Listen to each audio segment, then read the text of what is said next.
Hai, Assalamualaikum warahmatullahi wabarakatuh. Untuk video kali ini, saya nak tunjukkan cara kita nak set up untuk tarikh khas. Okey, bila kita dah buka dashboard, so kita pergi dekat bahagian cawangan belah kiri ni.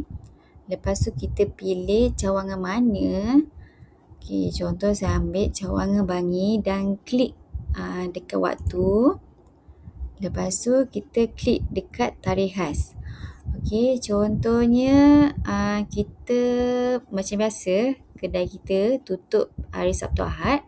Cuma minggu depan kita nak tutup hari Selasa. Okey, untuk minggu depan je lah. So kita klik pada tarikh khas. Lepas tu kita klik tanpa tarikh dan pilih tarikh hari Selasa minggu depan. Okey, kita boleh pilih cuti tahun baru Cina. Dan kita boleh tick untuk apply kepada semua cawangan lah. Okey, lepas tu kita klik je tambah dekat bawah ni. Okey, so dah tambah dah.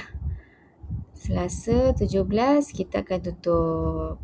Okey, jadinya bila orang nak booking, dia tak dapat booking lah sebab 17 Februari tu kita tutup. So selepas 17 Februari hari Selasa next week tu, kita akan buka semula. Alright, itu sahaja. Terima kasih.